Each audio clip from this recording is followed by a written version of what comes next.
Hello student, मागच्या ह्याच्यामध्ये आपण ऍक्सिलरेशन म्हणजे काय बघितलेलं आहे.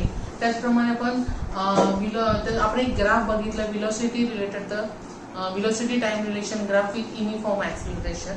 हे आपण ग्राफ बघितलेले आहे.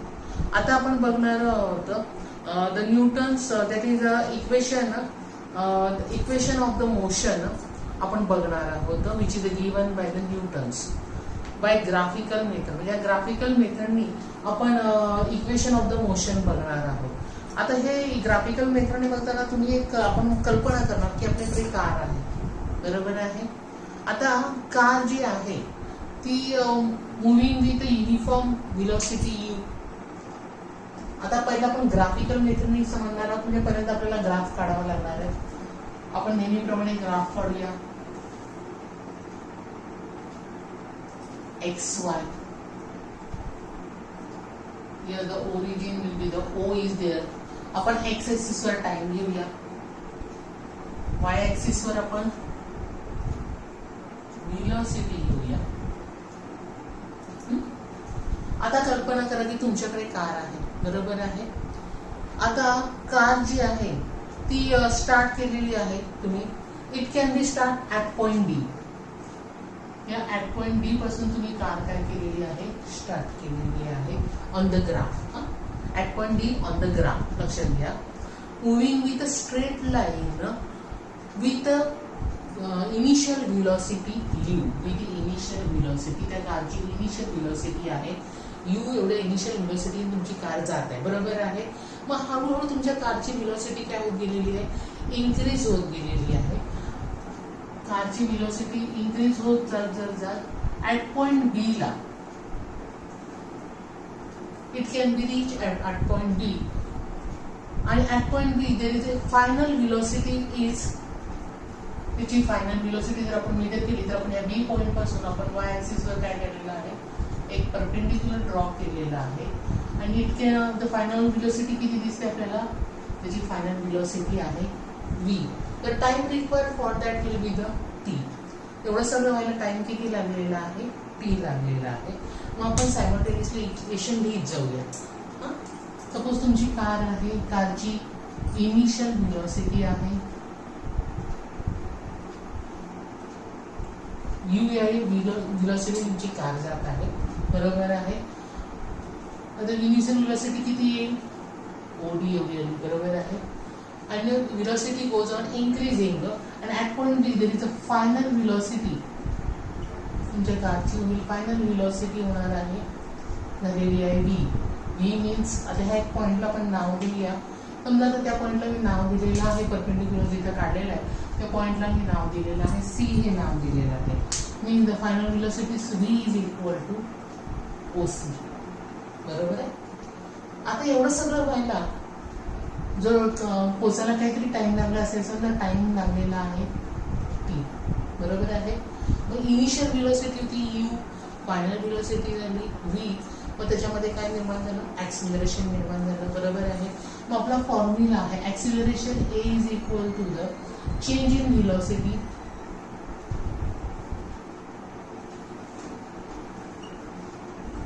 Upon time. आता चेंज इन व्हेलॉसिटी म्हणजे मी तुम्हाला काल फॉर्म्युला सांगितलं होता, final velocity minus initial velocity, बरोबर आहे. आता फायनल व्हेलॉसिटी किती आहे, ओसी, मायनस इनिशियल व्हेलॉसिटी किती आहे, ओडी, आणि टाइम लागलेला आहे टी, बरोबर आहे. मग आता मी टी शिफ्ट केला मीन्स एटी. आता ओसी मायनस ओडी, ह्या ओसी मधून ओडी गेलं तर उरलं काय, C D is equal to C D. हे आपल्याला मिळालं फर्स्ट. आपल्याला ह्याला पण नंबर दिला 1 नंबर 1. आता आपण काय केलेलं आहे की हे इक्वेशन मिळाल्यानंतर आपण काय केलं, ऍट पॉइंट बी पासून आपण एक काय केलेलं आहे, वाय ऍक्सिस एक पॅरलल लाईन काढलेली आहे which intersect the X axis at point E. आपण ह्या बी पासून आपण ह्या वाय ऍक्सिसला एक पॅरलल लाईन ड्रॉ केलेली आहे which parallel drawing which is a perpendicular to the x axis at point which intersect the x axis at point E. आलं लक्षात. तर यानंतर मी आणखी एक लाईन पॅरलल लाईन ड्रॉ केली आता ही जी पॅरल लाईन मी ड्रॉ केलेली आहे पासिंग थ्रू द डी, ह्या डी पासून एक मी लाईन पॅरल लाईन ड्रॉ केली which is a parallel to the X axis and which intersect the BE at point A. At point A हे तिथे इंटरसेक्ट झालेली आहे, बरोबर आहे.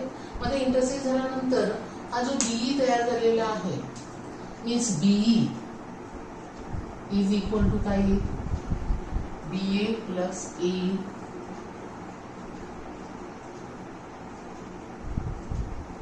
बरोबर. आता हा जो बीई जो आहे हा पॅरलल कोणाला आहे, ओसी ला आहे, बरोबर आहे. मग जेवढा बीई म्हणजे तसं बघितलं तर हा आपला जो आहे तो रेक्टँगल आहे, अपोजिट साइड्स आपले इक्वल असतात तुम्हालाही माहिती आहे. मग हा बीई जेवढा असेल तेवढाच काय असणार आहे, ओसी असणार आहे. ओसी किती आहे तर व्ही आहे. मग बीईच्या ऐवजी आपण ओसी घेऊया. ओसी म्हणजे किती घेऊया आपण, व्ही. आता बघा बीए कोणाला पॅरलल आहे, सीडी ला. मग बीएच्या ऐवजी आपण लिहिलं सीडी. आता एई कोणाला पॅरलल आहे, ओडी ला. मग त्याच्या ऐवजी लिहिलं मी ओडी लिहिलं. आता v is equal to CD means 80 and OD means initial velocity u. आता हे जे आपण आपल्याला न्यूटनचं first equation of the motion मिळालेलं आपल्याला v is equal to you plus at. हे आपल्याला equation of the first equation, Newton first equation मिळालेलं आहे आपल्याला, equation of motions which is a relation between the velocity and the time. तर कोणाच्या relation मध्ये आहे, व्हेलॉसिटी आणि टाइम याच्या रिलेटेड आपल्याला फर्स्ट इक्वेशन मिळालेलं आहे. कोणते इक्वेशन आहे, व्ही बरोबर यू प्लस एटी आणि Newton first equation of the motion. आता आपण सेकंड इक्वेशन बघणार आहोत. आता हे तुम्हाला माहिती आहे की हा टाइम टी लागलेला आहे, बरोबर आहे. मग आता नॅचरली आपल्याला फर्स्ट इक्वेशन मिळालेलं आहे. तर मी बाजूला लिहून ठेवते. इथे लिहून ठेवते V is equal to you plus AT. हे आपल्याला फर्स्ट इक्वेशन मिळालेलं आहे. आता तुम्हाला माहिती आहे की तुमची कार जी आहे ती इनिशियल व्हेलॉसिटीने झाली आहे, त्याची यू व्हेलॉसिटीने झाली आहे, त्यानंतर तुमच्या कारची फायनल व्हेलॉसिटी बी झाली आहे. त्यासाठी तुम्हाला टाइम लागलेला आहे, टी एवढा टाइम लागलेला आहे, बरोबर आहे. पण त्या दरम्यान त्याच्यामुळे ऍक्सिलरेशन निर्माण झालेलं आहे. ते जे आहे युनिफॉर्म ऍक्सिलरेशन निर्माण झालेलं आहे. आता या युनिफॉर्म ऍक्सिलरेशन मध्ये त्याचं काहीतरी डिस्प्लेसमेंट झालेलं असणार आहे. सपोज त्याच्यामध्ये ऍक्सिलरेशन निर्माण झालेलं आहे, uniform acceleration A is there, आणि त्याच वेळेला त्या कारचं काहीतरी तुमचं डिस्प्लेसमेंट झालेलं आहे. Suppose displacement will be the S, बरोबर आहे. म्हणजे डिस्प्लेसमेंट म्हणजे त्याचं काही कव्हर केलेलं डिस्टन्स. ओके. मग तुमच्या कारने कव्हर केलेलं डिस्टन्स किती आहे, एस आहे, बरोबर आहे. मग आपण मागच्याच वेळी बघितलं होतं की कुठलंही जर ग्राफिकल मेथडने जर डिस्टन्स काढायचं असेल तर तुम्हाला माहिती आहे की एरिया ऑफ द क्वाड्रिलॅटर. आता कोणता quadrilateral, O B B E. कोणता क्वाड्रिलॅटर हे, area of the D O E B. कोणताही D O B E means distance is equal to area of quadrilateral DBEO. म्हणजे हा जो क्वाड्रिलॅटर आहे त्याचा पूर्ण एरियामध्ये त्यांनी कव्हर केलेलं डिस्टन्स. आणि लक्षात ते डिस्प्लेसमेंट म्हणायची आपण डिस्टन्स म्हणेल मी तुमच्या लक्षात येईल. ऍक्च्युली स्ट्रेट लाईनला जाते मान्य आहे, पण आपण डिस्टन्स हा शब्द वापरूया. तुम्ही कव्हर केलेलं डिस्टन्स एस आहे. म्हणजे distance is equal to area of this, म्हणजे हा बघा हा पूर्ण एरिया आहे,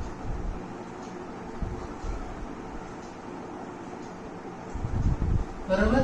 मग आता ह्याच्यामध्ये नीट ऑब्झर्व केलं तर एक रेक्टँगल आहे आणि एक ट्रायंगल आहे. मीन्स एरिया ऑफ रेक्टँगल कोणता येईल, BAEO.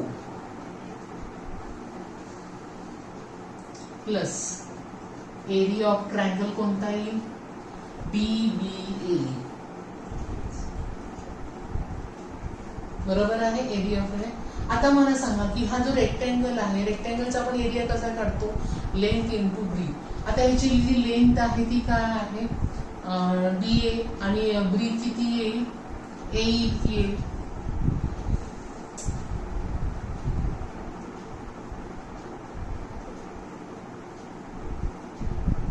प्लस आता तुम्हाला माहिती आहे की ट्रायंगलचा आपण एरिया कसा काढतो, 1/2 बेस इंटू हाईट. बरोबर आहे, 1/2. आता बेस काय आहे, BA, आणि हाईट काय आहे, BA. बरोबर. आता तुम्हाला माहिती आहे की हा जो DA जो आहे हा पॅरलल कोणाला आहे, OE ला आहे. मग OE म्हणजे किती आहे, टाइम T. बरोबर आहे. मग DA च्या ऐवजी आपण काय लिहूया,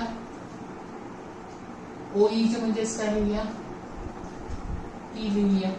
आता AE कोणाला पॅरलल आहे, OD ला. म्हणजे OD किती आहे, U प्लस 1/2.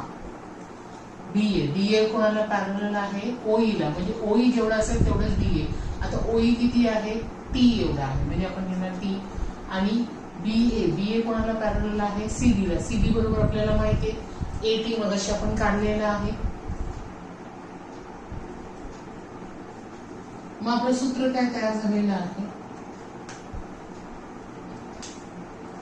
S बरोबर युनिटीला मल्टिप्लाय केलं, UT plus 1/2 AT into T square.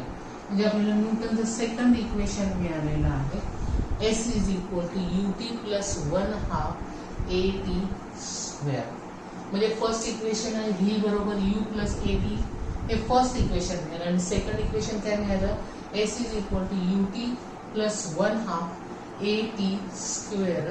हे न्यूटनचं सेकंड इक्वेशन आहे, which is a relation between the displacement and time. पहिले इक्वेशन होतं ते रिलेशन कोणाचं होतं, टाइम अँड द व्हेलॉसिटीचं फर्स्ट इक्वेशन होतं रिलेशनचं. आणि सेकंड इक्वेशन कोणाच्या रिलेशनचं आहे, डिस्प्लेसमेंट अँड टाइमच्या रिलेटेड इक्वेशन सेकंड मिळालेलं आहे आपल्याला. कोणतं मिळालेलं आहे, याच्यात खालोखालच मी लिहिते, S is equal to UT plus 1/2 AT square. हे न्यूटनचं आपल्याला सेकंड इक्वेशन मिळालेलं आहे. आता आपण न्यूटनचं थर्ड इक्वेशन बघणार आहोत.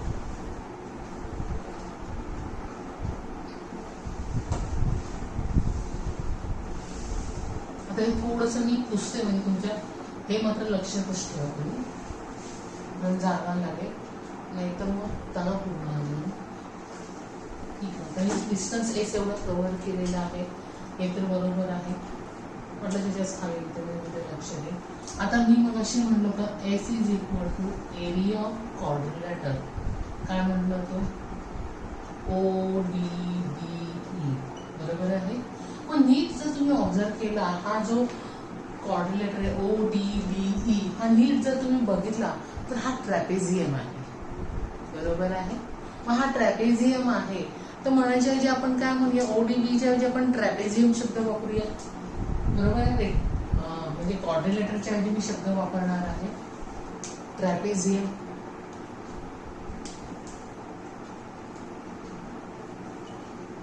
कोणता ट्रॅपेझियम आहे, ODBE. आणि ट्रॅपेझियमचा एरिया आपण कसा काढतो, ट्रॅपेझियमचा आपण एरियाचा फॉर्म्युला आपल्याकडे आहे, 1/2 the length of the parallel side into the distance between the parallel line. बरोबर आहे. 1/2 into the sum of parallel side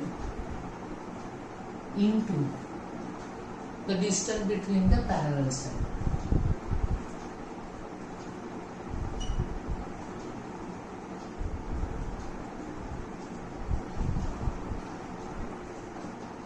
आता मला सांगा पॅरलल साइड कोणते, बघा हा OD आणि BE हे दोन साइड कसे दिसतात तुम्हाला, पॅरलल दिसतात. मग त्याचा आपण लिहूया सम. कोणती सम येईल, OD plus B into the distance between the parallel side, म्हणजे हे दोन पॅरल साइडचं डिस्टन्स किती आहे, ओई इतकं आहे. बरोबर आहे. आता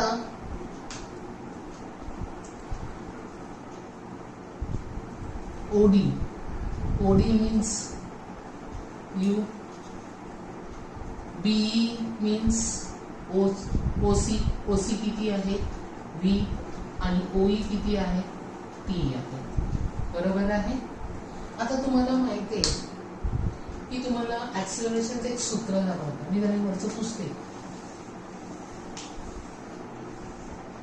ऍक्सिलरेशनचं एक तुम्हाला सूत्र झालं होतं की A is equal to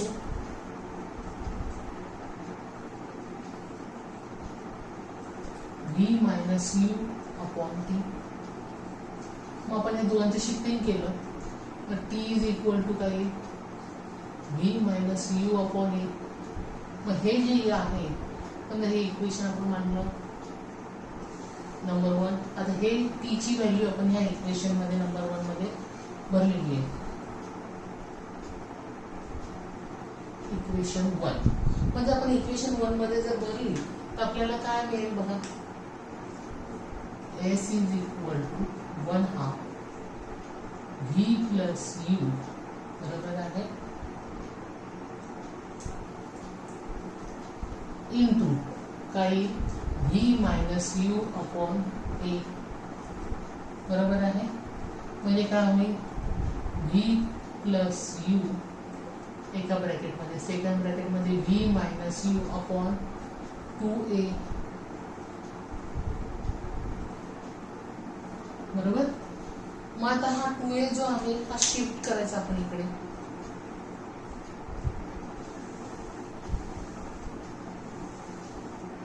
मग 2A जर आपण शिफ्ट केला तर आपल्याला काय मिळेल, हा 2 इकडे 2A ऍड झाला, मग V प्लस U आणि V मायनस U.